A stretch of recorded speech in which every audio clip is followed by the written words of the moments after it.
On this episode of Damsels in the DMs. If we think that we deliver the baby, we don't deliver babies. We deliver pizzas and we deliver speeches. Babies are born by their mothers. We help them birth their babies. I'm trying hard to not to get the language straight in the whole process of birthing so that we as women can reclaim our very deepest heritage. This message is intended as a reminder that we are not licensed professionals, not psychiatrists or psychologists. If you have a serious problem, please seek professional help. The National Suicide Hotline is 1-800-273-8255. That's 1-800-273-8255. There's some damsels in the DM. Yes, queen. Tell us what's the vibe. There's some damsels in the DM. Please tell us what's the vibe. DMs, yeah we see them, yeah we read them. DMs, we don't need them, we just leave them. Please. Yeah. It's going down in the DMs. Bye. Hello and welcome to Damsels in the DMs. I'm Lauren. And I'm Osh. Osh, okay, so I know you're getting ready to go on another vacation. And I've been thinking a lot because we ask everybody their morning routines on this podcast. What are your non-negotiables while you're traveling that you still need to implement as part of your routine? I love that you asked me this because I had no morning routine whatsoever on vacation. Like when I tell you this was the most routineless vacation, the only routines that I had that I kept doing was wash my face and do my dental hygiene and do my skincare, obviously. Because she's but, always a dentist at heart. I am a dentist at heart. That was it, dude. Like it was so weird because this vacation taught me a lot of things about myself. And it was a very long vacation. It was 3 weeks of nonstop, like not even coming back home, just changing from place to place. I learned so many things about myself that I will share at a later date. But okay, number one, I need a routine, and we all know that. And not having a routine can really affect me mentally, physically, spiritually. That 100%. That needs to be. I'm going on my next vacation. That's like a 10-day long vacation, and I'm gonna make sure that I'm at least like doing my breath work or meditating or something, even if it's 5 minutes. Just meditate in the morning before I start my day. Yeah. I need meditation, so I totally relate to that, especially if I have something important coming up, like an important conversation or important call. I need to meditate. It really clears my head, makes a big difference. How have you been finding? So you've been in the in the Northern California North area. of California. In the north of California. You've been there for a while now. It almost feels like you've moved. I know, but it's been so nice. Like the view here is so beautiful, and I've just been like outside, like hiking and golfing and taking Brian's family's boat out. Like, so it's just been like very restorative. Unlike you, I've been very much in a routine with like journaling and meditation and exercising. So Yeah, you've been having a very wholesome month. very wholesome, very wholesome. Hanging out with everybody's families, really can't complain. But Yeah. my meditation journey out here is about to come to an end because I'm going back to LA next week and then going to New York and have a lot of really fun projects coming up. So I really can't complain, but then school starts. So, Yeah. but I Yeah. love summer, so I'm very sad about it.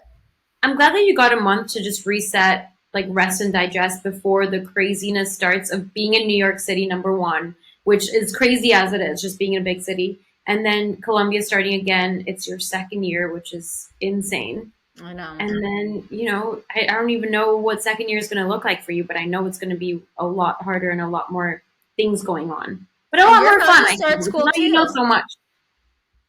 You're about to start school too. Yeah, I am. We're starting school together. I It's going to be a know. lot, but it's going to be fun. I know. I can't wait to hear what your schedule is, mostly so I know for scheduling podcasts. Yeah. I'm really crossing my fingers that Tuesdays and Thursdays are free for you because those are good days for me. Okay, I hope so too. Yeah, thank you. Just put that energy out into the world for me. I'm going to. And if I get any say over my schedule, I'm going to make sure that Tuesdays and Thursdays, well, at least my evenings are going to be free. The one thing that I am looking forward to going back to New York for is just to be on a closer schedule to frickin' Paris. Let me tell you that. Because I've been taking calls with you, people in Berlin and Finland, and I got up at 4 for a call, 7, 8, and I am just not a morning person. Not a morning person. But this is just going to teach you to be a more of a morning person. I think that's good for this whole. You know what's crazy though? I've been waking up at like 10 a.m. and 11 a.m. every day on Well, yeah, you've vacation. been on vacation. But even here, when I'm trying to wake up like earlier, but my alarm goes off at 8, which is, for me in LA, 8 is like I'm late. But here, I'm like 8, oh my God, it's so early, I can't. I had a hot yoga, I Moda yoga session this morning at 10. I was like, 10 in the morning, how am I going to make it to my class? I'm glad that you're checking out the Paris exercise places, though. Those are good for your routine.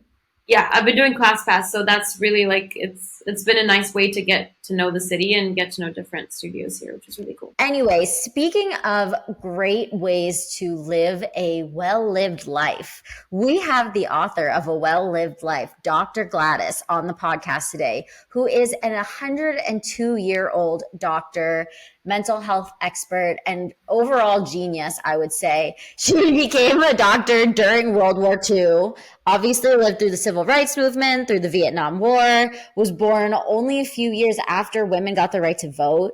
And she has a lot of really interesting takes on the way that women have evolved since then, and the way that we look at birthing babies, and her take on how babies are delivered in this country, and how women, really have such a power in being able to carry children, and how now that we also have careers to balance. And that was something that she, also had to deal with when women were viewed very differently at the time when she was becoming a mom. It's just really interesting to hear all of her perspective. And obviously she has 102 years of wisdom. So that's pretty special. Yeah, and we know that this is not a typical Damsels episode since we are more focused in the industry, the entertainment industry, but there's a lot of takeaways from this episode because how often do you get to hear from a woman of 102 years? And also, like you said, Lauren, like women power, all of that going in, you can take that into your career right now with acting and producing, directing. Like there were so many close resemblances, similarities between her path and what we are trying to do here as well. Well, yeah, and even just thinking about how, Greta Gerwig is now, I believe, the top grossing director. And people don't even talk about Margot Robbie because, Barbie was like a stereotypical role that women would have played. But Margot Robbie was the lead producer on that, member of the PGA. I'm a nerd on this because I'm studying producing, but she did everything to get that film created.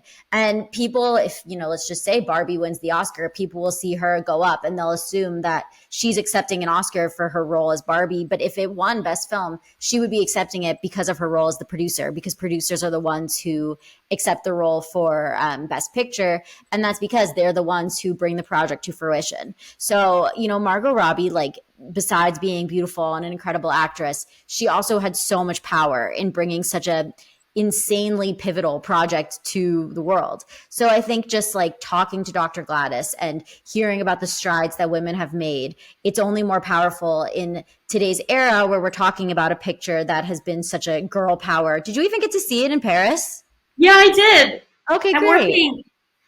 Was it French? It was amazing. No, it was in English, thank God. But there was French subtitles. Really annoying. I'm like, you're getting in the way. I'm not seeing the whole picture. Stop. This is an American movie. There should be no French subtitles. My dad tried to see Oppenheimer in Nicaragua and they wouldn't let him because it was fully in Spanish. Wow. So he had to see Barbie. But I'm seeing Oppenheimer tonight. Oh, I want to see Oppenheimer, but we're trying to do more outdoorsy things to maximize our time here. I feel that. Also, I do want to say one thing about Dr. Gladys. The one thing I loved about her the most was offline. When we were leaving, she said, "Love you." She Wanted was to just such a joy. I did see you almost cry when she said that. But truly, she was a joy. She's lived so many lives. And, like, I mean, even just her whole history with India, like, pretty unreal. Yeah, it was also really nice to connect on that. After that, I went to an Indian restaurant last night and had dinner at an Indian dinner. This Wow, really you cool were Indian. inspired. Yeah, I was inspired. That's great. Yeah. I hope you're finding good restaurants in Paris because sometimes, Yeah. the recs that you've had previously, like, I just want you to expand your Yeah. knowledge of the Paris restaurants. Yeah, I'm going to. Okay, great. Thanks for that. Yeah, you're so Anyway, it was such a pleasure to talk to Dr. Gladys, and I am just really excited for everybody to be able to get the wisdom that we gained from her. So let's get into it. Let's do it. Amazing. Thank you so much for being here with us today. I'm happy to be here. I'm in Scottsdale, Arizona. Where are you? Wow. Well, we are all over. I'm in Northern California, typically in New York, but I'm here for the summer. And Josh is actually in Paris. I just moved to Paris like a month ago. All right. Well, please tell us a little bit about yourself and how you became to be the Dr. Gladys and your journey to becoming an author. Well, do you have 102 years? We hope. Yeah. My parents were medical missionaries, osteopathic missionaries in North India, and I was born there. In fact, my mother went into labor with me at the Taj Mahal. I think she's kind of a drama queen or something. But I like that. Anyway, so I grew up until I was 15 when I came to the States to go to college and then to medical school. And from then on, I had the beautiful heritage of having parents with my mother, who was a physician in 1913 when, you know, women were not physicians, but she was. She became an osteopathic physician. She had to, she was kind of like my dad's baggage because she went on his passport because she was a non-entity in spite of the fact that she had the training and everything, and she went with it. So it's that kind of a deep roots in the field of medicine beyond what conventional medicine has thought that it was required to do, in that I understood at a very young age that there was more to this whole process than just getting rid of diseases. Because I watched my parents go into the jungles of North India with no equipment, particularly a trunk in which they had some things, but they didn't have any x-ray machines. They didn't have any really important kind of equipment. What they did have was hearts full of love. And with those, with their outreach being at that level, they were able to contact the people who came to them at that level. And it became part of who I was and who I intended to grow up into becoming. So I'm of Indian descent. I actually have never lived there, but I have visited a lot, and my parents grew up there. But we have a whole, like, our family is very into holistic medicine, Ayurvedic and homeopathic medicine. Right. And I'm doing a health and wellness course that's holistic nutrition. I'm very, very curious to know, like, what is your secret for maintaining a well-lived long life? Well, I've written up 6 secrets that are important for each one of us to take and have them become what's right for us. Because I don't have any right to tell the physician within you how she should act. I do have a right to tell her what I think would be good for her to do, but what she does with it is her choice and her will. And so, we as human beings are the only creatures on this earth who have choice and free will. And so, as we can use those to our own benefit and for the benefit of those around us, we're doing what we're supposed to be doing.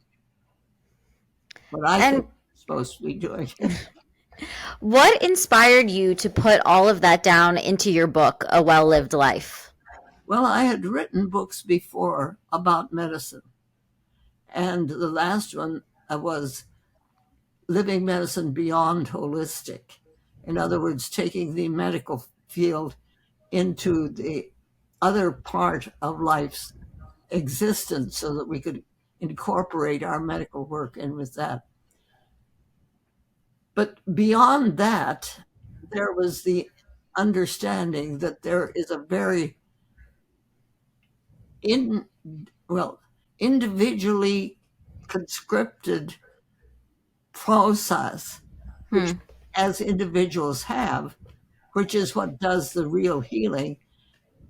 But it's the way it's done is with love activating life. So is as if we try to do this healing without love, it just don't work, it may do something a little bit here and a little bit there and help some, but the deep healing that goes with our awareness of our true humanity, and then allowing that true humanity to be the physician within us, which becomes partners with the physician on the outside. My oldest son is a retired orthopedic surgeon. When he came through Phoenix, ready to start his practice in Del Rio, Texas, he stopped to spend time with us. And he said, Mom, I'm real scared. He said, I'm going into the world. I'm going to have people's lives in my hands. I don't know if I can handle that. And I said to him, well, Carl, if you think you're the one that does the healing, you have a right to be scared. But if you can understand that this work that you've been taught, orthopedic surgery, is huge. If I have something that's out of kilter, I want somebody who's been trained to do the physical part of correcting that and working with it, which is all the training that you have. It's amazing. And people need that. But the actual healing part of that comes about when you turn that over to the person who has within them the life love connection, which I call the physician within them, which then does the healing. Because you can do all that you want to do, Carl, but if they don't want to take that and work with it, kuch parwane, it just doesn't matter. It's not going to go anyplace. How did he respond when you said that? He went down and did his work, and he's now a retired orthopedic surgeon. I guess your advice holds up pretty well then.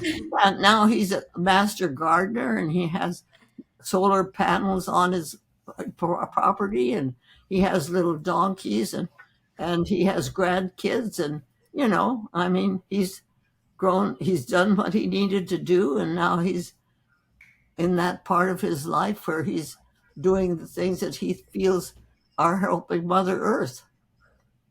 You have so much wisdom to offer, and it's so beautiful listening to you talk and how you can make such an impact on people. I'm curious if there were any mistakes that you made along the way that led you to have some bigger lessons that you could share within your 102 years. Yeah, well, they happen very often, but the one that I'll talk about is the whole process of birthing. I'm so concerned about the way we birth babies.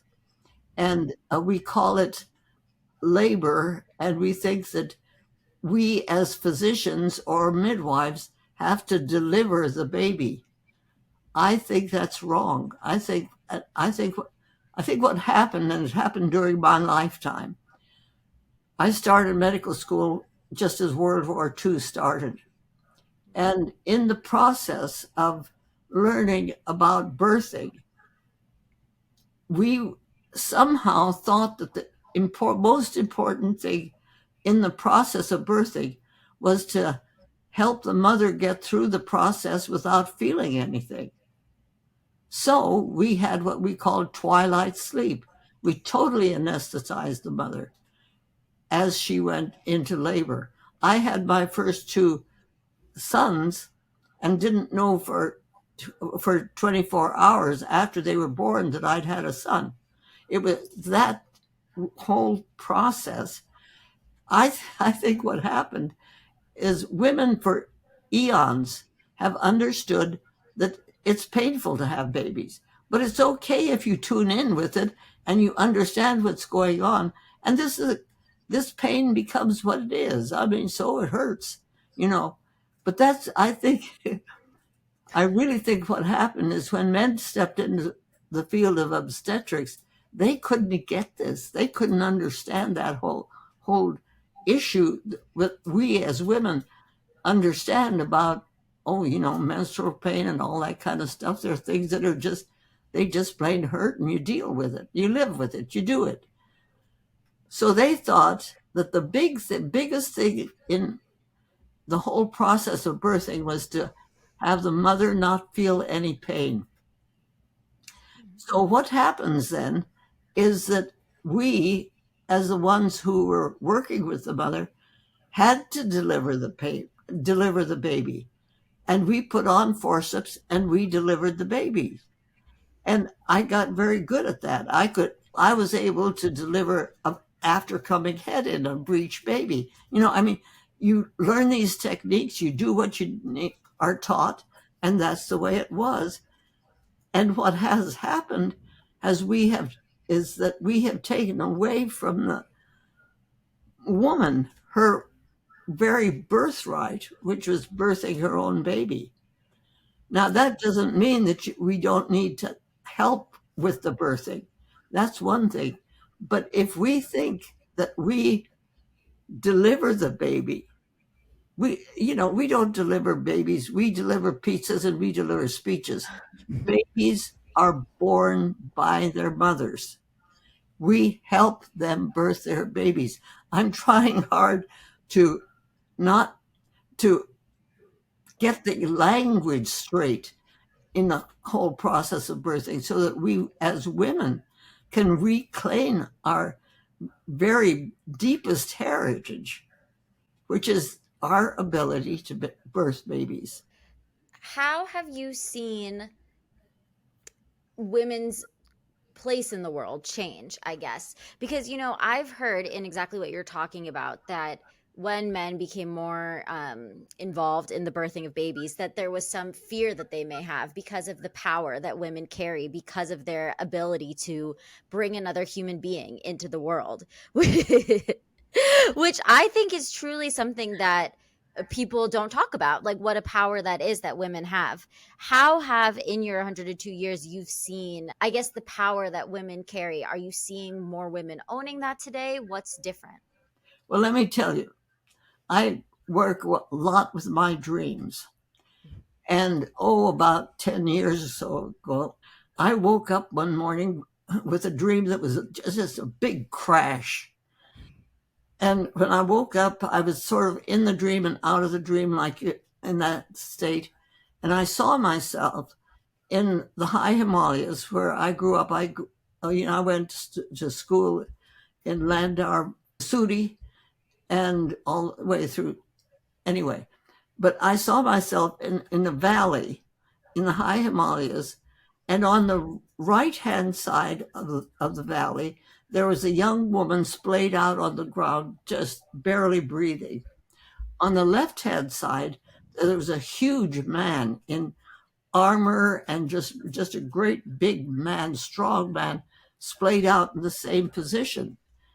And the voice that I heard said these two forces have been fighting each other with fists for eons of time.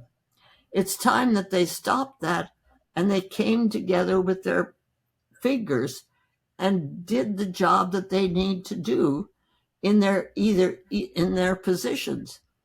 And then when I really woke up with the whole thing, I realized that the girl was on the right hand side, which is the masculine side, and the guy was on the left hand side, which was the feminine side.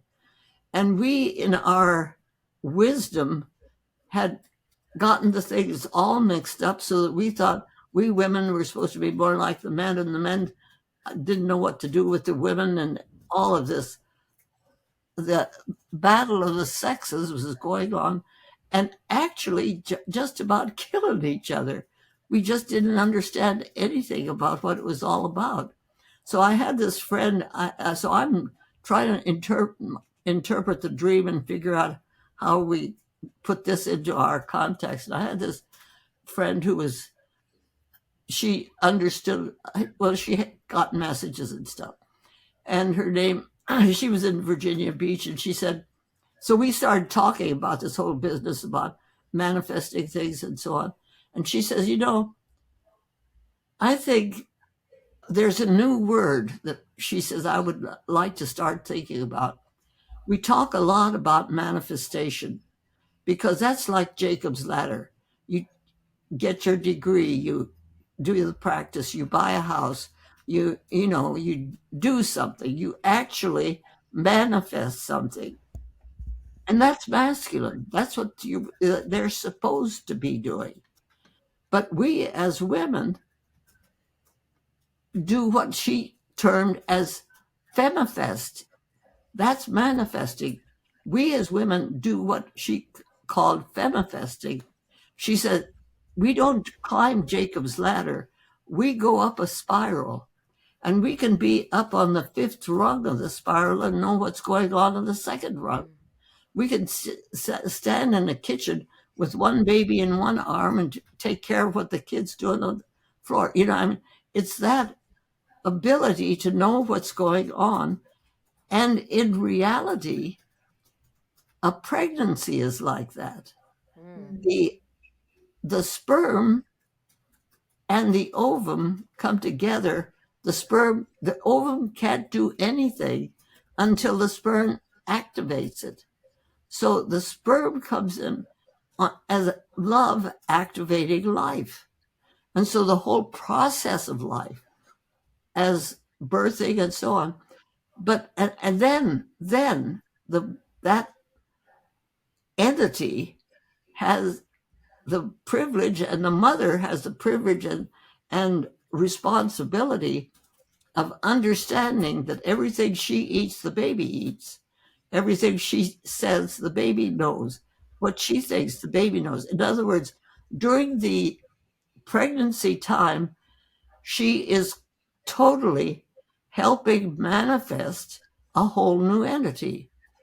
But that new entity can't really do anything until they are born and take their first breath, which is when they manifest. I mean, it's this flow of life and love which are integral to the whole process of our human beings. And it's when we can try to get that in the right position and understand that we could birth a baby for 10 months and not manifest anything until that baby takes its first breath. It's that reality that we do it together. One isn't better than, one is not less than. We are equal partners in this amazing gift that we have of life. I want to go back to what you said. I think you mentioned that you started med school during World War II. What was that like? What was that experience like when the world changed, like, for the worst? what was your experience going through med school? And like, our version of World War II in our generation is nothing compared to what you went through during that time. Our version is COVID, and our school stopped and we went online. But during that time, you're in a war. So I'm curious to how everything changed for you. The whole world changed at that time when Yeah. women went to work because their husbands went to war. However, I had the privilege of getting into the only women's medical school in the country, women's medical college, which was really the things we learned about when I was in medical school were pretty much everything about getting rid of and like getting rid of a disease, getting rid of pain, getting rid of something. There was very little emphasis on supporting the life force itself, although we knew we had to, and we had all the ways in which we were able to have women go to work and get the babies taken. I mean, the whole pattern of mothering and women's position shifted during that time. And women actually became soldiers too. They stepped into the military too. So it was a total transfer of things. However, even when I got out of medical school, which was in 46, just when the war ended, women still weren't accepted. When I started my internship in Cincinnati at the Deaconess Hospital, they never had a woman there before as a doctor, and so they didn't have any place for me when I was on call at night. So I got the X-ray table and a blanket and a pillow, which I wasn't upset about because I knew that they had nothing else.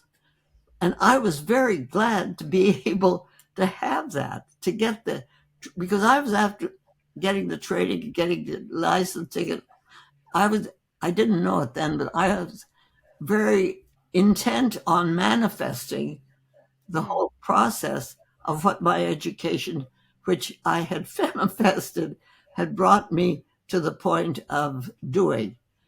And so those were times of change, but when you're going for something that is beyond that spot, you put up with stuff. I mean, I can't tell you when we began talking about holistic medicine, the names I would call, I wouldn't mention it on, we were totally wackadoodle people who were thinking about stuff that just didn't exist, except it did exist, and it was there, and people began to hear about it. In fact, when we started the American Holistic Medical Association, it took us 2 years to figure out how to spell holistic because we were trying to find the root word, which is health, healing, and holy. So it had to start with an H. So for us, the ones who were starting this, working with this, it was a very important concept that we had to really put into action enough that people were beginning to work with it. And then where it's gone. Whole concept. It was really fun. I had watched my parents do in India and integrating that into what it was we were doing here. In fact, I learned Hindustani before I learned English. So my sister and I were in our 90s, and we'd be talking and we'd do this, and we'd talk more and we'd do this. And all of a sudden we stopped and we said, why do we do that? And we looked at each other and we said, who do we know that just did that all the time? you know, and we said together we said, Mama did it. Okay. All right. If she did it, why did she do that? And so we're thinking, and together we both said, oh, kuch parwa nahi, it doesn't matter. And and and we both laughed and we said, that's it, you know. She was able to take a lot of the things that, like somebody say something mean to you, okay?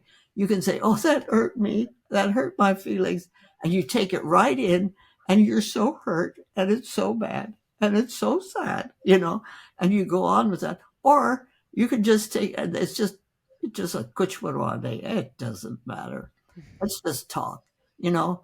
So it was our finding that word was very important to us to understand what it was that our mother had, you know, she had lived through and done, so that we had it's so much in part of our whole being that all our lives we had done this.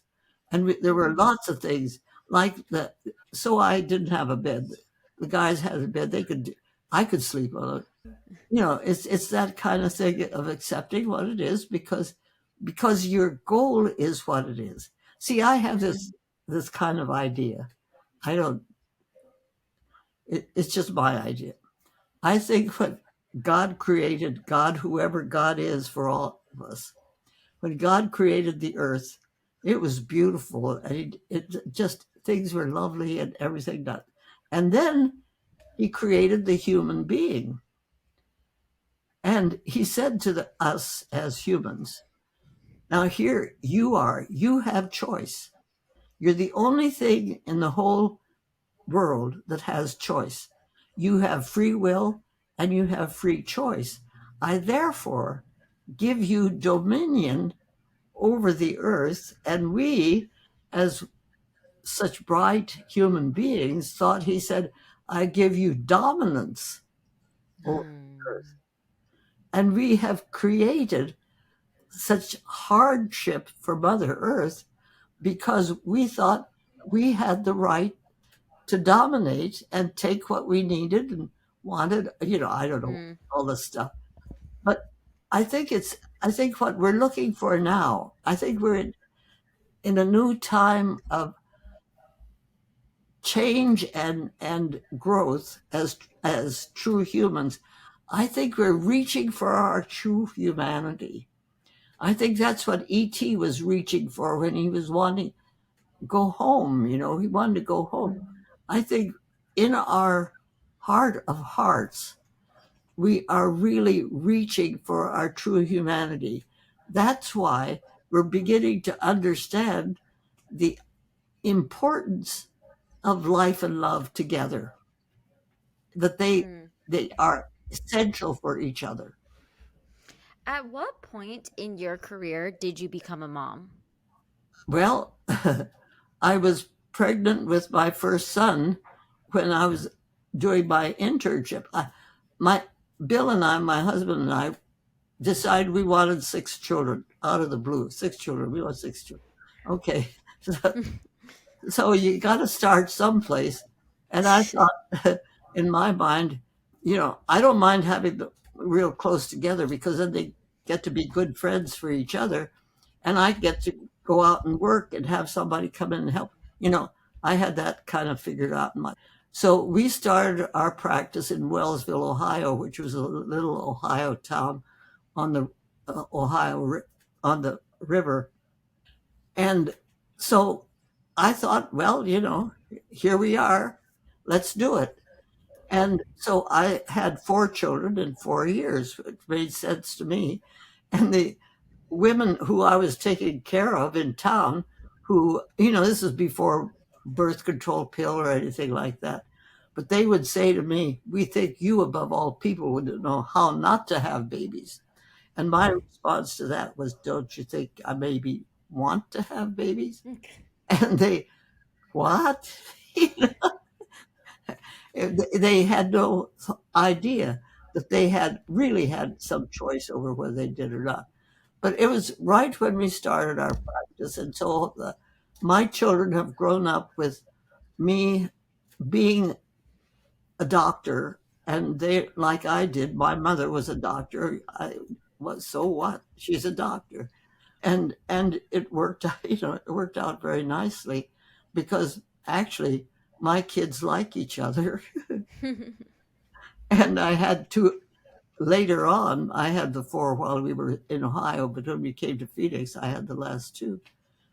So, you have choice. You do what you want to, what, not just what you want to do. You do what your soul is calling you to do. And there's a difference. How did the balance work for you there with your career and being a mom? Well, I was all through my life, I've been blessed with what I call human angels. Hmm. When I was a kid, I had an Aya. She was, you know, totally ignorant. She couldn't read or write. But boy, she was a whole bucket full of love. And she understood what I was going through because I was dyslexic and I was having all these troubles. But she could just incorporate me under her chadar. And it was something that was very safe and a very good place. So it was the ability to get through the hard times because I knew that there was love at home. I mean, for me, it was, I could reach into that armful of love, which is this old chadar, which smelled of pan and other things, but it was just, I, The pond smell, I'm addicted to it. I can smell that and I'm like, oh, home. yeah, it really is true. And that old hookah, it was part of what life was and home was, and school was a disaster, but you know, it balanced itself out. And my mother was amazing. So for me, I needed to have that extra person to help with the raising of the children. So when I had the first four, we had Mrs. Kane. Mrs. Kane was, when we moved to Wellsville, she lived two houses behind us in the house, and she was just in her late 70s. And she came over to our house. She was a German lady, and she came over to our house and she said to me, well, I was pregnant after she said to me,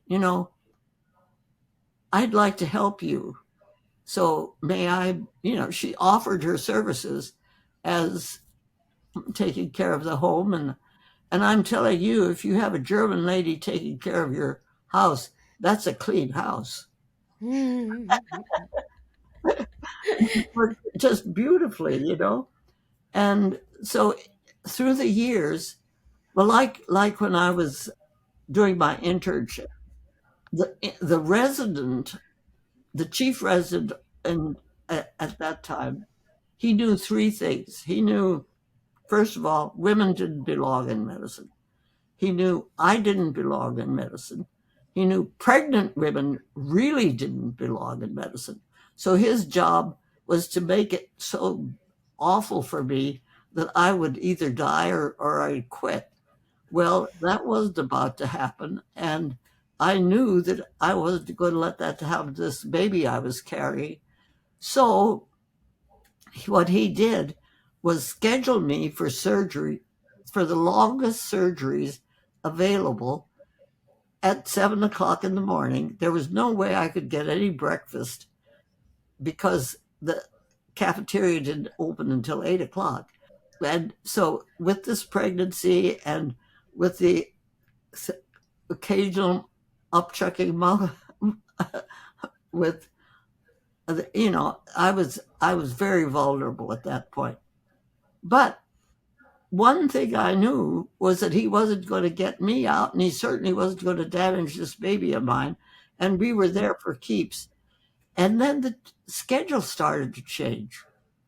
Now, I had no idea why my name, which was always at the top of the list so that I'd get the longest surgeries, began to change, and the other intern's name got up there, and mine was down at 8 o'clock. So I got breakfast. But one morning at 2 o'clock in the morning, I was called. I was on my X-ray table, and I was called. Went out into the hall to go down to the step, to the answer the call, and I saw Lucille. Lucille was a little maid who was the maid for that whole floor. She had pulled a chair up to the blackboard, and she was erasing my name at the top and putting Carl Ferber's name up there, putting me down here. Now, if anybody but I had found her doing that, she'd have lost her job. Yeah. But here she was, like this little angel coming along, because she was watching me go through this pregnancy, and she was watching what was going on in her floor. So she steps up. So in my life, there have been so many people who have, when the time has come for me to be helped, they've done it. And the beautiful thing about this baby that I was carrying, he became an orthopedic surgeon. He's the one that went, but here I was when the resident was trying to get rid of us. I'm hanging on with my teeth that this is going to happen. And he decides to become an orthopedic surgeon. And isn't life wonderful?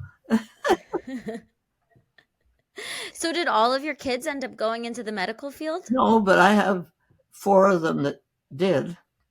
Wow. I have grandkids that did. I have a great granddaughter who, she and her husband, he's a gerontologist and she's a pediatrician, and they just had a baby. Wow. And, so the process goes on. It's amazing. Life is wonderful. Was your sister a doctor as well in the medical No, field? my mother wanted her to be. She says, no, I don't want to be. She was a great nurse. She was just a really good nurse. And so she said, I'm not, no, I don't want to, you guys do that stuff. I'm also realizing that maybe only a year or so after, I guess before you were born, was when women got the right to vote. So it's really special the way that these women were the ones helping you when you were working in the hospital. And it's such a beautiful story of women supporting other women. Oh, yeah. Yeah, which I think is so important, because we've talked in recent years about like women being pitted against each other or not supporting each other. And I do think that we can be each other's strongest angels, just as you're describing. Right. Yeah, euphemifest. Yeah. It's a good word. It is. It all keeps coming back to manifesting. Yeah. And femifesting. Yeah. I want to talk a little bit about this amazing chance encounter you've had with Gandhi. Do you think you can tell us a little bit about that story? Sure. I was 10 years old, and we were leaving India to come back to the States, because every 7.5 years my parents got a furlough so they could come back home and meet, get reacquainted with their families and all of that.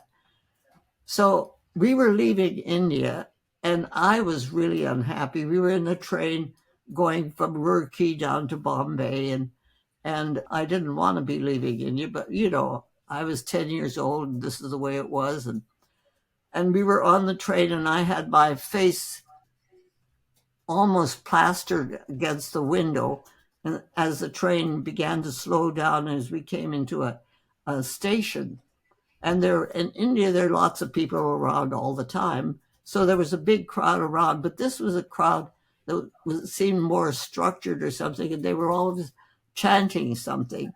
And so I was listening to them, and it was the chant was Gandhiji, Gandhiji.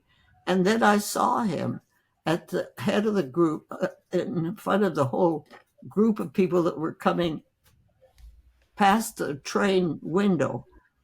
And he was in his dhoti and his lathi, and he was walking along. And a little girl was reaching up to hand him a flower, and he was reaching down to take that flower. And when he lifted his face up, his eyes and my eyes connected. I was 10, and I can't tell you what happened. I can't explain it to anybody. I only could explain it to myself. I knew that there was a love connection there, that something happened. It was that Gandhi's ability to reach, because I was hurting. I didn't want to leave India. I was, but he was feeling that or something. Anyway, there was a real connection, and it manifested later on, about 30 years later, during the partition, when Gandhi was talking to the people and working with them and so on. Well, my parents were doing the same thing. They had a little medical, it was a Jeep that they had taking to the camps where all of this horrible, sad tearing apart of the whole country was happening. And so they would come to the camps and help the people that needed help and so on. And then my dad and Gandhi would speak from the same platform to the people. And this white man up there with Gandhi was a good way of sort of helping people understand that they're, we are true. Well, true, I don't know what they understood, but they got something. So, enough so that when Gandhi gave my mother a blue cashmere shawl, and he gave my dad a panipat blanket. So it was that kind of a friendship, which you can do in places like India, where you understand that this is a connection that is important. And I think it started when I saw Gandhi when I was 10. Wow. So, I think life, that's what's the beautiful thing about life and love, is that they are energy, and energy has to move, and it has to grow. And if anything stops it and blocks it, it dies. So if we've got an energy that is leading us, like you guys, you're doing what you're doing because you know that there's some messages that need to get out. Mm. And you're in a position, you're like my little Lucille when I was an intern, Lucille was the angel. You guys are bringing these words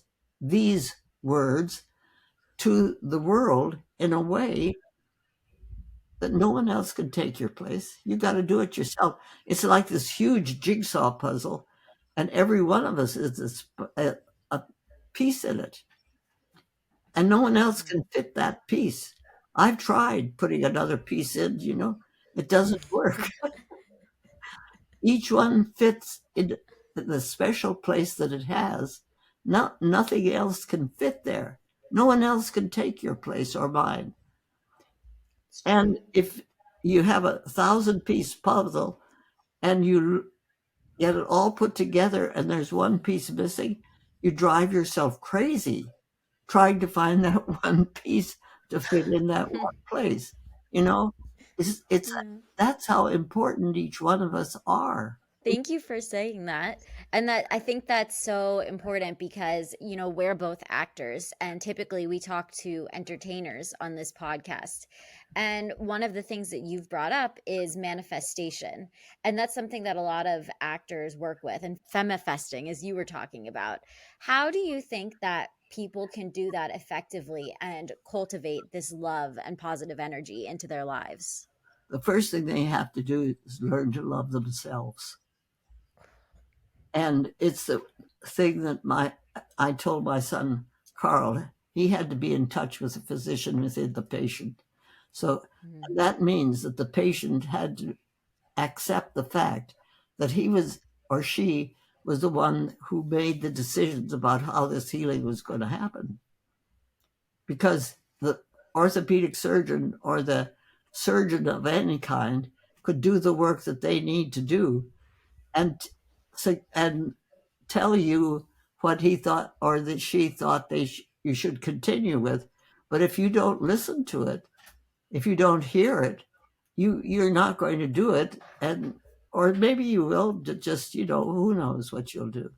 I have these 5 L's that kind of few years back kind of helped me explain some of the things that I was talking about. And the 5 L's are the first one is life.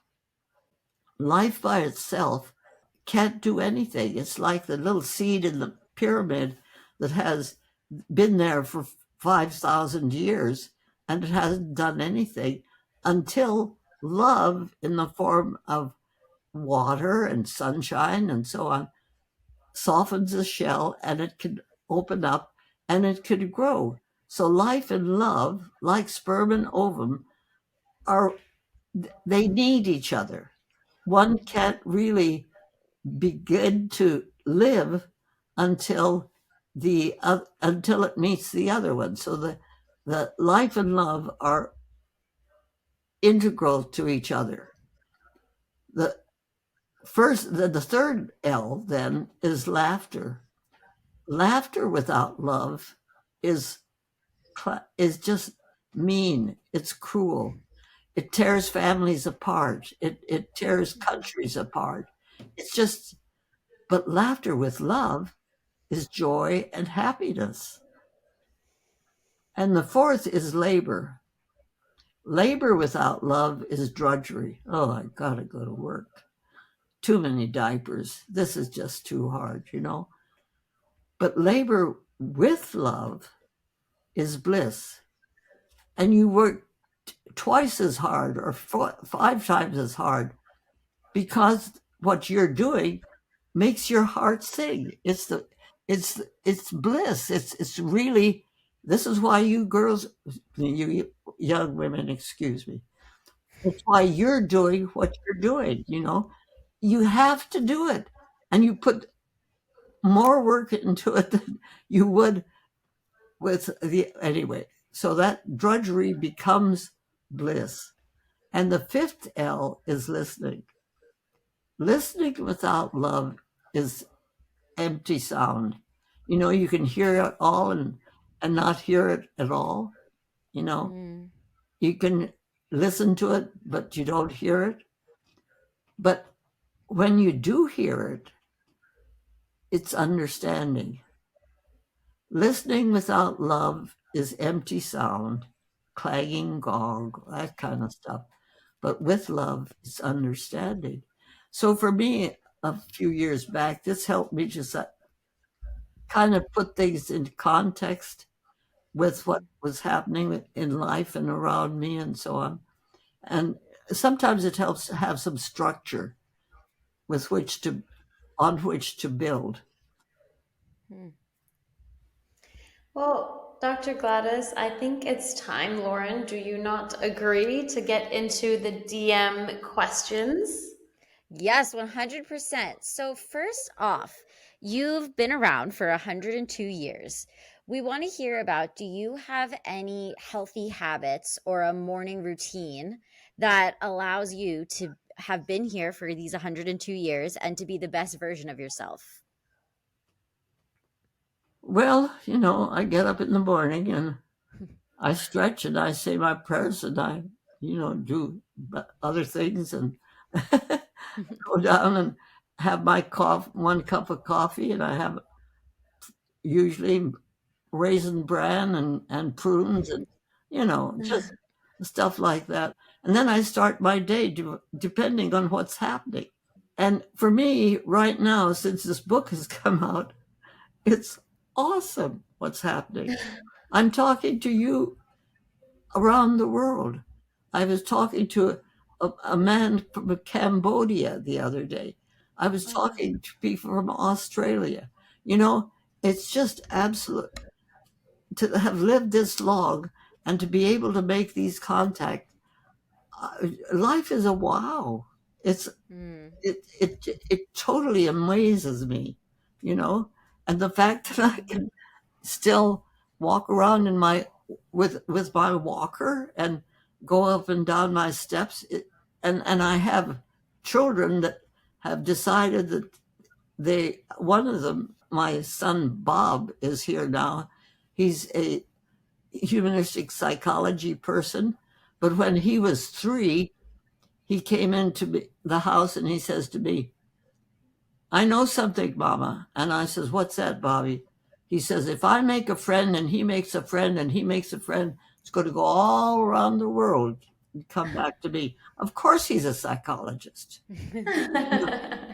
And then my second son, who also, now Bob will be leaving within a couple of weeks to go back to his Human Potential Center. And my son, John, who is a retired Presbyterian minister, will come in and be here with me. You know, I mean, these are these angels these are talking about. And when he was 7, he came in one time and he says to me, I wish Jesus was here. And I said, well, so do I, but why? Why do you? And he says, because I have questions. And I says, okay, maybe I can help you. He says, you don't have the answers. And I says, well, try me. Maybe I do. So he says, okay, how can God be if he never got started? And I said, well, okay, maybe it's like a circle. It doesn't have a beginning or an end. He says, I knew you didn't have the answers. And he goes, oh. But he became a Presbyterian minister, you know? Wow. It's that kind of listening to what the kids are saying and what they really came in to do. And I think each one of us have come in for a special place like that big jigsaw puzzle to do what it is that we have come in to do. And that to me is a wow. Yeah, that's beautiful. So, can you please tell us if you can recall any funny, wild, intriguing, or inspirational message that you've received on Instagram or email or any form?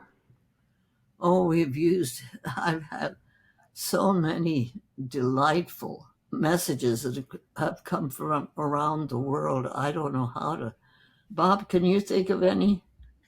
Appreciation for the messages in your book have been really inspirational to you. The Yeah, feeling that you can provide something of importance that changes other people's lives, that's a big thing. And in fact, related to that, I would say that one of the things that you do regularly every morning is you talk on the phone to the executive director of your nonprofit foundation, right. because that links you in with your juice, with your excitement for the day, and that gets you excited for the rest of the day. See how good it is to have it. Amazing, brilliant. So being able to be linked in with one's purpose and juice in the morning, I would say would be a really fantastic way to live a long time. Your personal spokesperson. I love it. He's the one who knew he could make a friend and make a friend and make a friend. Yeah. I Smart guess kid. you know that you did a good job as a mother if somebody can repeat back to you your morning routine. Yeah. Well, I guess the best way to finish on today's conversation would be with our DM of the week, which asks, if you could change one decision that you made in your life, what would it be?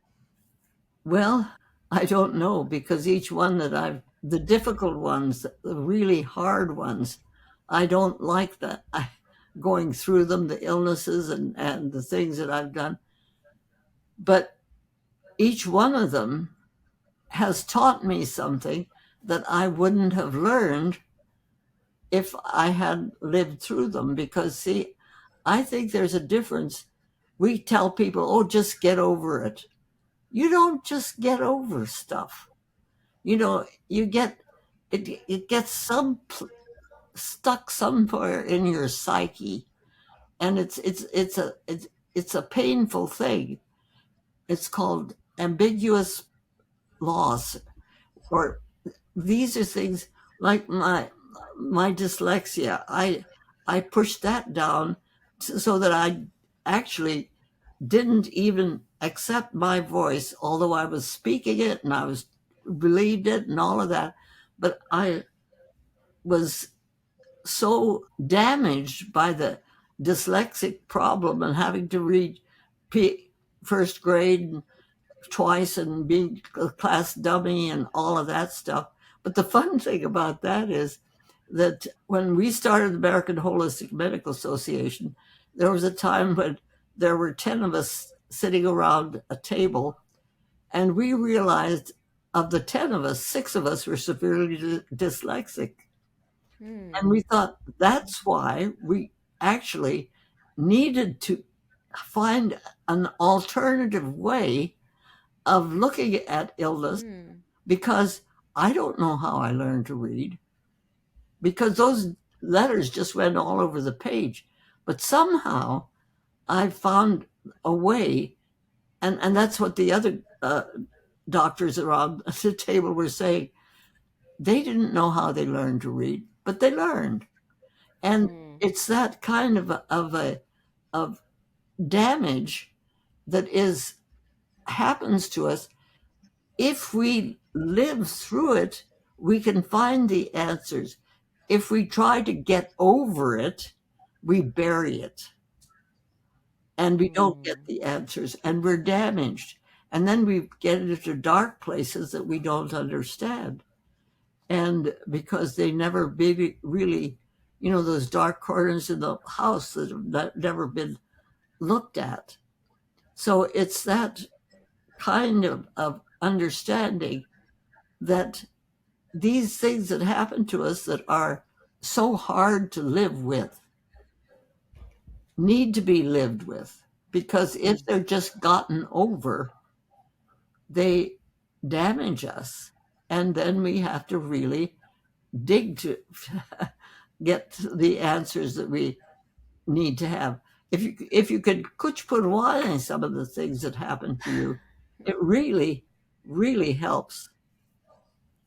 Well, I think you certainly proved everyone wrong, whoever thought that you were the class dummy. And we are so grateful for all of the wisdom you shared on today's episode. Thank you. Thank you. I bet Paris is pretty right now. Oh yeah. I mean, it's really, really hot right now, and there's no air conditioning, which is something that I'm learning to live with. Big change from Los Angeles for sure. Dr. Gladys, could you please tell our listeners where they can buy your book and find you on Instagram? GladysMcGarey.com. Thank you.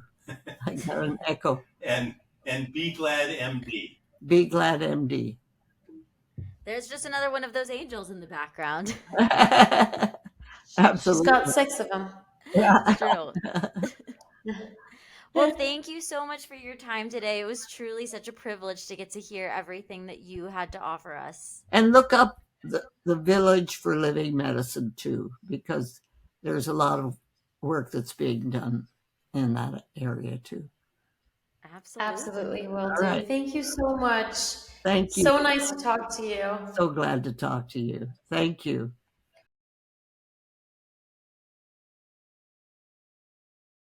All right, everybody. Well, thank you so much for tuning in to another episode of Damsels in the DMs.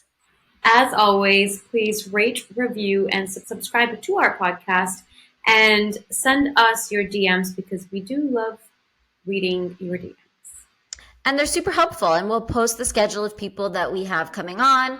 And if there's anybody who you would like us to have on, please let us know, and let us know what you'd like to hear from them. All right, everybody. Well, thank you so much for tuning in to another episode of Damsels in the DMs. Until next time. It's going down in the DMs. Bye.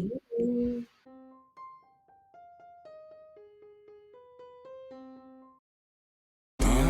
DMs, yeah, we see them, yeah, we read them. DMs, we don't need them, we just leave them. Please. Yeah. It's going down in the DMs. Bye.